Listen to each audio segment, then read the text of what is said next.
What's going on, guys? So I want to start out this video going over my new training program, kind of training philosophy, completely different than German volume training.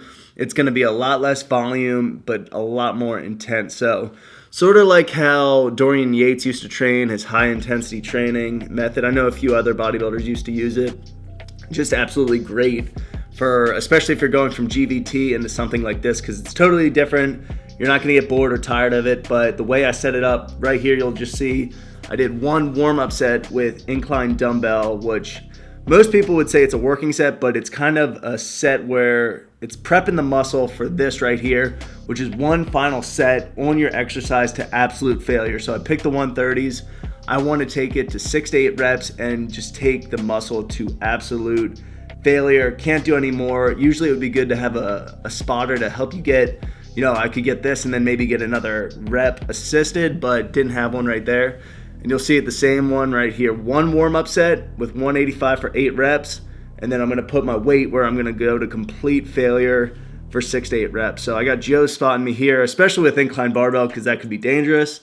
And I want to get it to the point where, I can get it to failure on my own, but I also want to get an extra, rep or two with his help. So you just want to take it to the point where you can't do anything else. And you'll see right here, he's going to help me get this last one. Now this is, like I said, a lot less volume, but your set is completely intense. It definitely helps you focus on that last set. And I'm going to do it for 3 exercises here. So floor press is going to be the last one where I'm doing this high intensity training method.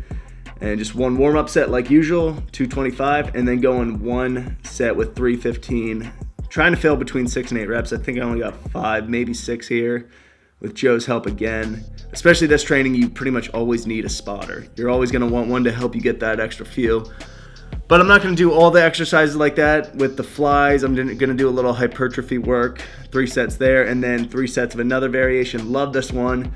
Keep my chest at 90 degrees to the floor and just squeeze and contract. So that was the chest workout. All right, so I'm heading out for the day. Chesticle workout is done, but I actually have to hand in our 60-day notice, me and Joe. We're moving out. We're done with the apartment complex in Round Rock. We're moving into a house next. So that's what I got to do now. It's kind of exciting because we're pretty sick of our place. Kind of just been there too long, but yeah, get to go house hunting next. Maybe we'll do a little video on that. This is just in the leasing office, and it actually seems like it might just be worth it to do the rest of the lease because it's up in July. We were going to get out in June, so we'd have had to pay kind of a bigger, not fine, but penalty since we were leaving earlier, and then we literally just had 1 more month left. Since this is a 60-day notice, which would end in June then instead of July. Don't get your security deposit back, so it looks like we'll be here till July. But it's starting to get to that time of the year now where it's just hot as balls out. I'm sweating terrible in my car, so can't be doing many retakes in the summer.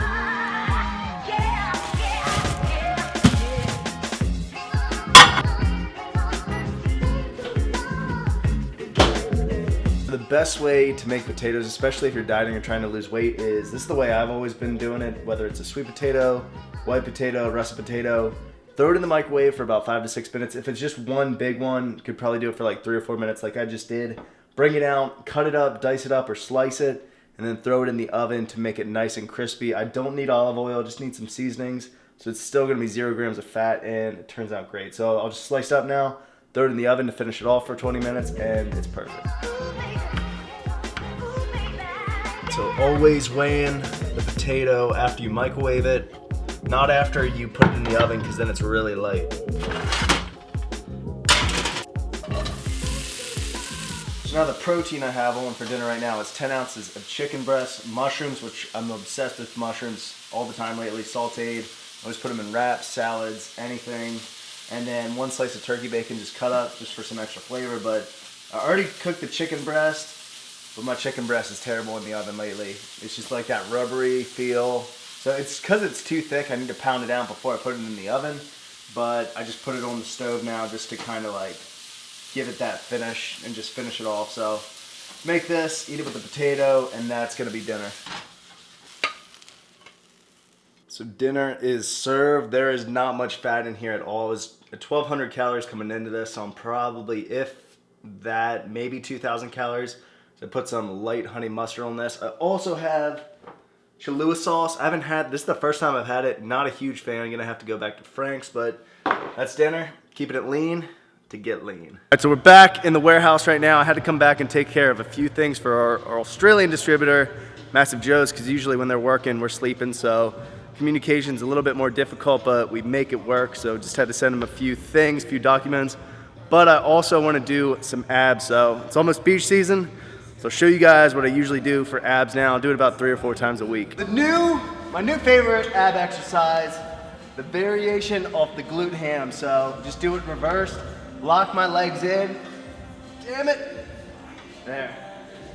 Just like this. Usually to make it a lot harder, at least for me, whenever I put my hands behind my head, usually just do about 10 reps. If I put my arms right here, it's so much easier. I can almost do twice the reps. So I'll go right here, going all the way down, pausing at the bottom, and then all the way up. Usually try to keep it slow on the way down.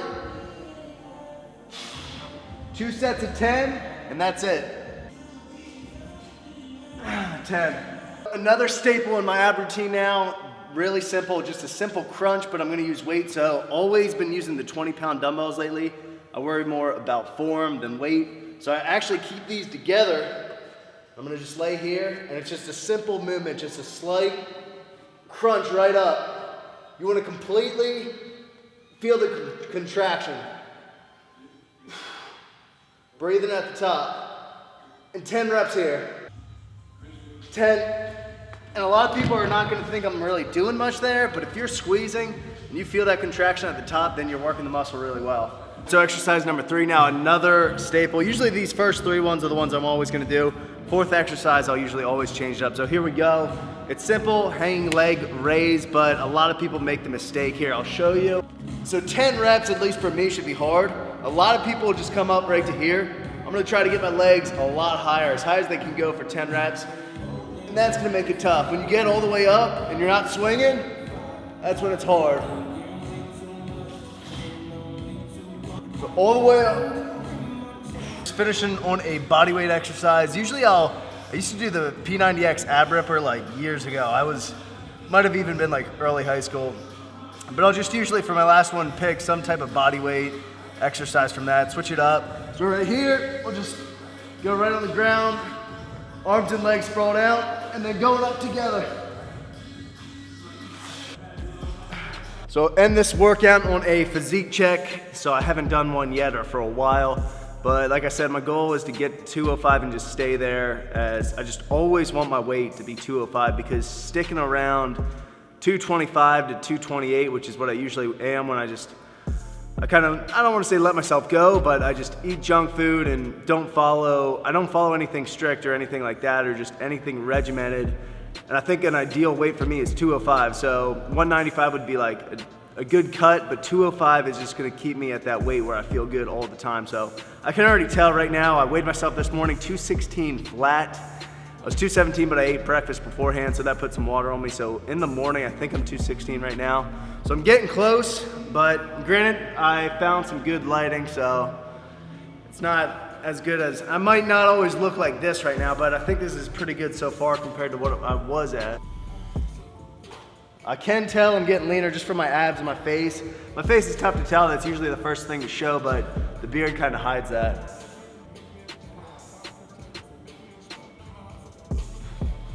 Check the legs. Can't really see that. But yeah, like I said, we're gonna get to 205 and just stay there, and that's when I feel my absolute best. When I eat, I know a lot of people are like this, when you eat too much food, get to a heavy body weight, you kind of feel lethargic, just not your best.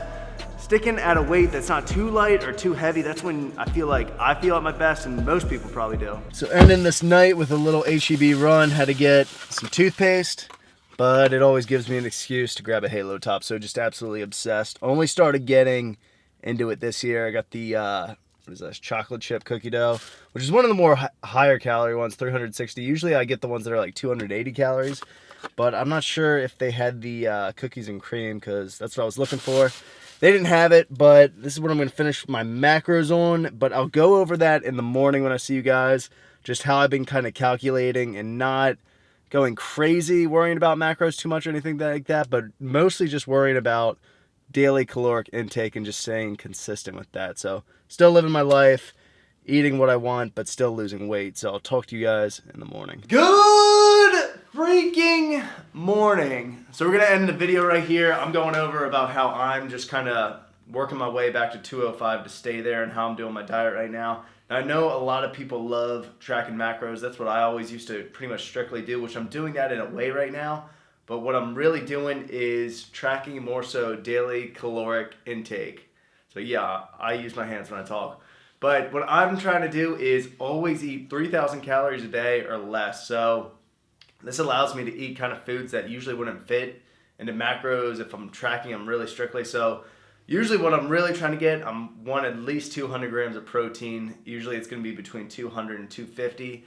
And then I'm going to fill up the rest with fats and carbs. Now, you know, in the best ideal day, it would usually be 400 grams of carbs and I think like 80 grams of protein. But I'm not beating myself up if they're going to interchange as long as I'm hitting around, 2,900 to 3,000 calories. Getting my protein, I'm happy with that. And because what it comes down to is daily caloric intake. So I just don't take it as strictly as I used to be, because I used to be just like, got to hit 400 exactly grams of carbs, exactly 90 grams of protein. I got to be right on top. What do you think? How do you do it? Well, my take, this is how I do it. I'm all of like my maintenance period the past couple months I didn't track at all, and now that I'm doing a mini cut, or I'm getting back on track with macros, just to get back in shape. I want to lose some weight because I'm getting back on CrossFit programming. I always start at a baseline of 80 grams of fat, 250 grams of protein, and 300 grams of carbs. So that's what my macros are right now. That's where I start. I don't track calories at all, even though obviously macros add up to calories in the long run. I just look at macronutrients. So I'll try to hit those ballpark numbers. If I'm not losing enough, I'll drop carbs, primarily manipulate carbohydrates, and then fats a little bit.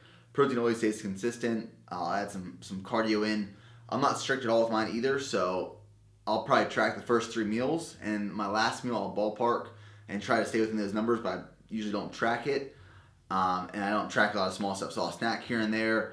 I'll add some condiments to stuff. I won't track that. I don't take it too. Because when you're loose with crazy. it too, you could still go with family and stuff like that, eat out with them, don't eat much early in the day, and then just have a huge meal maybe if you're like at a family gathering or anything. So you can still be flexible, have these big meals, have these cheat days kind of, but it's all about just staying consistent, staying under your daily caloric intake, and you're going to lose weight. You're going to get back into shape. But so CrossFit, bodybuilding training must have been too hard. Yeah. So something like that's that. going to be the video. I hope you guys enjoyed this one, and I will see you in the next one.